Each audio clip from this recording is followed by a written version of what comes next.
Hello বন্ধুরা, আমি সাইফুল ইসলাম। আজকে নিয়ে এলাম আর একটা নতুন ভিডিও। আজকে আমরা চলে এলাম চট্টগ্রাম ফজলিকে অবস্থিত চট্টগ্রাম চিড়িয়াখানায়। আজ আমার ছেলেকে নিয়ে প্রথমবারের মতো চট্টগ্রাম চিড়িয়াখানায় এলাম।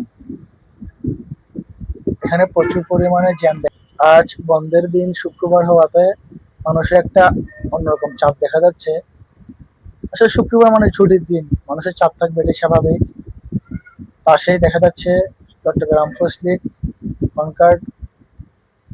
এখানে মানুষ অতিরিক্ত দেখা যাচ্ছে, বাচ্চা কাচ্চারা হুড়োহুড়ি করতেছে, একটা অন্যরকম চাপ দেখা যাচ্ছে মানুষের। যাই হোক, এখানে টিকিটের জন্য লম্বা একটি লাইন ধরে আছে মানুষ। এখনো টিকিট নিতে পারিনি, আমরা চেষ্টা করতেছি। অল্প কিছুক্ষণ দাঁড়িয়ে থাকার পর আমরা অবশেষে টিকিট নিতে পারলাম। এখন আমরা ভিতরে প্রবেশ করতেছি এক এক করে। ভিতরে প্রবেশ করে দেখতে পেলাম একটি বিশাল খাঁচা।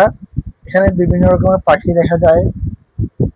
আজ আমরা এখানে আমার খালাতো ভাই শরীফ, আমার চাচাতো ভাই তানভীর, আমার ছোট বোন আদনান, আমার শালা শালি সবাইকে নিয়ে আজকে ঘুরতে এলাম এই চিড়িয়াখানায়। ওদেরকে দেখাতে আনলাম। এখানে আসার একটাই কারণ, আমার বাচ্চাকে একটু বাঘ ভাল্লুক দেখাবো, পশু পাখি দেখাবো, তাই ছোটদেরকে নিয়ে আসলাম সাথে করে। এখানে প্রচুর পরিমাণে মানুষ দেখা যাচ্ছে, বাচ্চা কাচ্চা নিয়ে ঘুরতে আসছে, কেউ ছোট ভাই বোন নিয়ে ঘুরতে আসছে। যাই হোক, আমরা সামনের দিকে যাই, দেখি এখানে কি কি দেখা যায়। আমার বাচ্চাকে একটু ঘুরে ঘুরে দেখাই। আসতে এখানে দেখতে পাচ্ছি এক ঝাঁক বানর উপরে উঠে খেলা করতেছে, আর নিচে বাচ্চা কাচ্চারা হইচই করতেছে বানরগুলোর সাথে। দেখি সামনে আর কি কি আছে। আগের চাইতেও চিড়িয়াখানার কাজ করা হয়েছে, অনেক উন্নত করা হয়েছে দেখা যাচ্ছে। এখানে মনে হয় এটা কচ্ছপ হতে পারে, আসলে বোঝা যাচ্ছে এটা কি। একটু সামনের দিকে যাই, দেখি এটা কি। ও, এগুলো বাদর ছানা। হ্যাঁ, এগুলো বাদর ছানা, এগুলো ছোট ছোট বাচ্চা। এই তো কচ্ছপ। কচ্ছপ একটি হাঁটতেছে, মা কচ্ছপ হাঁটতেছে। ভিতরে মনে হয় বাসার ভিতরে বাচ্চা কচ্ছপ দেখা যেতে পারে। আসলে এখানে চিড়িয়াখানার মধ্যে পশু পাখির যে বাসাগুলো, খাঁচাগুলো আগের চাইতেও একটু উন্নত করা হয়েছে, একটু গোছানো পরিবেশটা। এখানে সামনে মনে হয় আমরা আসলে বাঘের খাঁচা খুঁজতেছি, দেখি বাঘের খাঁচাটা কোথায়। কারণ চিড়িয়াখানায় আসা হয় বাচ্চা কাচ্চাদের, আসলে মেন হচ্ছে বাঘ আর সিংহ, এই দুটা জিনিস দেখার জন্যই বাচ্চা কাচ্চারা চিড়িয়াখানায় এসে থাকে। দেখি সামনের দিকে আমরা বাঘের খাঁচাটা কোথায়, একটু খুঁজে বের করি। সামনে মনে হয় বাঘের খাঁচা, আসেন দেখি বাঘ। কিন্তু আমরা অবশেষে বাঘের খাঁচাটা খুঁজে পেলাম। বাঘ মামা বিশ্রাম নিচ্ছে। এখানে দুটি বাঘ দেখা যাচ্ছে। আদনান বাঘ দেখতেছে। আদনান কোথায় এখন? বাঘের খাঁচার সামনে মনে হয় আছে, শরীফের কাছে। বাঘগুলো বিশ্রামে আছে এখন দেখা যাচ্ছে। আসলে এই বাঘের খাঁচাটাকে একটু শক্তপোক্ত ভাবে করা হয়, কারণ বাঘ খুব শক্তিশালী প্রাণী। তাই আদনান, বাঘ দেখো বাঘ। আমরা বাঘের খাঁচা থেকে বেরিয়ে একটি কালো ভাল্লুক দেখতে পেলাম। বিশাল আকারের একটি ভাল্লুক দেখা যাচ্ছে এখানে। বাচ্চারা ভিড় করে আছে ভাল্লুকটি দেখার জন্য। আসলে অনেক বড় ভাল্লুকটি। এখানে দেখা যাচ্ছে একটি বাঘ গাছের উপরে বিশ্রাম করতেছে। আদনান দাঁড়িয়ে দাঁড়িয়ে বাঘ দেখতেছে। হ্যাঁ, ভালো লাগতেছে মনে হয় আদনানের। এই বাঘ দেখে। আব্বু দেখো, মা, বাঘকেও ডাকতেছে, ধরতে চায়, সাহস আছে তোমার বাবা। সামনে একটি সাদা বাঘ দেখতে পাচ্ছি আমরা। বাঘটি খুব সুন্দর, প্রথমবারের মতো এরকম সাদা বাঘ দেখতে পেলাম, সাদা ডোরা কাটা বাঘ।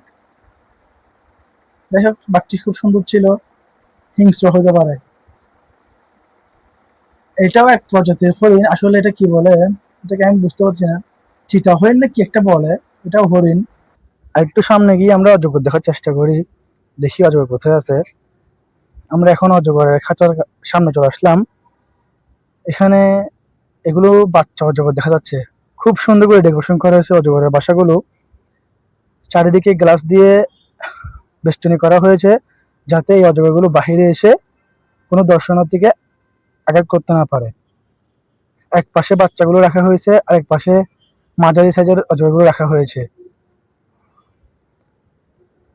এই অজগর নিয়ে বলতে গেলে, কিছু বছর আগে আমরা একটি অজগর ধরি আমাদের এলাকা থেকে। এই অজগর সাপটি চট্টগ্রাম চিড়িয়াখানায় নিয়ে আসি। যখন এই চিড়িয়াখানায় আনি আমরা, এই অজগর সাপটি মানে ছেড়ে দেওয়ার সাথে সাথে মানে আমাদেরকে আক্রমণ করার জন্য চেষ্টা করতেছে। মানে অজগর একটা কাহিনী, ছোট্ট একটা কাহিনী আপনাকে শেয়ার করলাম। সুন্দর লাগতেছে আসলে। বাসাগুলো খুব সুন্দর করে সাজানো গোছানো, যার যার মতো বিশ্রাম নিচ্ছে অজগরগুলো। আপনাদেরকে প্রথমে বললাম এই চিড়িয়াখানার একটু সৌন্দর্য আগের থেকে বৃদ্ধি পেয়েছে, কারণ এখানে টিকিটের মূল্য বেশি এখন। তো বৃদ্ধি পাওয়ার কারণটা স্বাভাবিক হবে, এটা স্বাভাবিক। এই পাশে প্রচুর পরিমাণে অজগর দেখা যাচ্ছে, সবগুলো বড় বড় বিশাল আকৃতির অজগর। ক্যামেরাটা সামনে নেওয়ার সাথে সাথে অজগরটা লাফিয়ে উঠলো। ও বাপ, এখানে অনেক অনেক। হ্যাঁ, ওরা একটা ভালো কাজ করেছে চিড়িয়াখানা কর্তৃপক্ষ, গ্লাস দিয়ে চারিদিকে বেষ্টনী করে দিয়েছে। না হয় এই অজগরগুলো বাইরে ছোটাছুটি করতো। অতিরিক্ত অজগর দেখা যাচ্ছে এখানে। নতুন করে মনে হয় অজগরের মানে কি বাইরে থেকে আনা হয়েছে বা ছানা দেওয়া হয়েছে, এরকম আর কি। সুন্দর করে একটা হাউস করে দেওয়া হয়েছে এখানে। ভিতরে দেখা যাচ্ছে পানি দিয়ে খেলা করতেছে অজগরগুলো। পানিতে একটু অজগর দেখা যাচ্ছে, সাঁতরাচ্ছে। ওই অজগরটাও মানে মানুষ দেখে একটু মাথা উপর করে দেখতেছে। অনেক চারিদিকে অজগর, উপরে অজগর, গাছের উপরে অজগর, নিচে অজগর, সব অজগর এখানে। এই এই ক্যামেরা একটু সামনে নিয়ে গিয়ে দেখাই জুম করে আপনাদের। ও বাবা, অনেক ভয়ানক।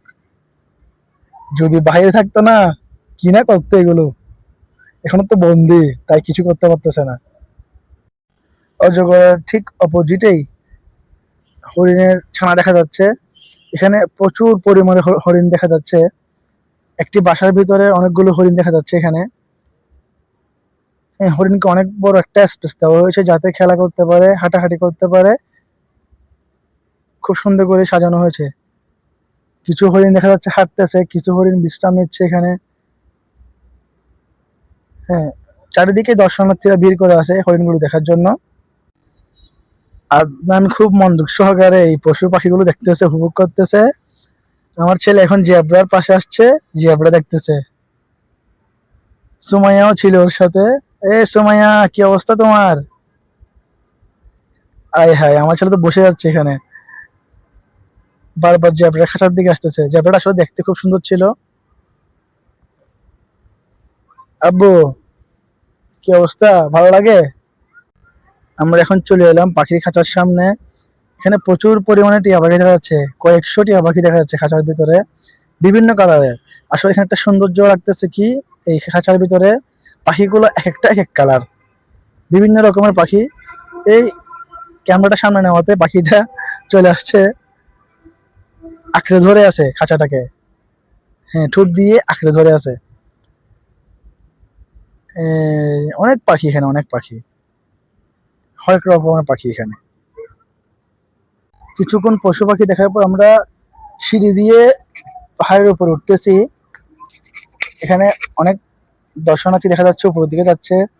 আমরা উপর থেকে নিচের দৃশ্যটা আসলে খুব সুন্দর। এখানে আসলে দেখার মতো তেমন কিছু নাই। এখানে উপর উঠলে দেখা যায় ফসলিকে কিছু দৃশ্য দেখা যায়, পাহাড় দেখা যায়, এই আর কি। আমরা ডান পাশ দিয়ে সিঁড়ি ধরে উঠে বাম পাশ দিয়ে নামতেই দেখতে পারলাম এখানে স্লিপার, বাচ্চাদের খেলার মতো, তারপরে দোলনা, অনেক কিছুই আছে এখানে। এখানে প্রচুর পরিমাণে মানুষ দেখা যাচ্ছে, দোলনায়, কেউ স্লিপারে উঠতেছে, বাচ্চাদেরকে খেলা করার সুযোগ করে দিচ্ছে। আমিও দেখি আমার বাচ্চাকে একটু এখানে উঠাই। আসলে কি উঠাবো, প্রচুর পরিমাণে বাচ্চা কাচ্চা এখানে হইচই করতেছে, সুযোগ পাচ্ছি না। তারপরে দেখি এখানে সময় উপরে উঠছে মনে হয়, দেখি আদনানকে একটু উঠাই। এই উঠে গেল আমার ছেলে। এই আব্বু, আস্তে আস্তে আস্তে আস্তে আস্তে হয়ে গেছে, হয়ে গেছে। বিশাল আকারের দুইটা জলহস্তী দেখতে পেলাম, একটা পানিতে একটা উপরে দাঁড়িয়ে আছে। যাই হোক, আজকের মতো এখানে আমরা ঘোরাঘুরি শেষ করলাম, ভিডিওটা আর বড় করবো না। আমরা আর কিছুক্ষণ ঘোরাঘুরি করে বাড়ির দিকে রওনা হব। আজকের মতো এখানে বিদায়। সুস্থ থাকবেন, ভালো থাকবেন, আর অবশ্যই অবশ্যই আপনারা সাবস্ক্রাইব করে পাশে থাকবেন। আল্লাহ হাফেজ, ভালো থাকবেন।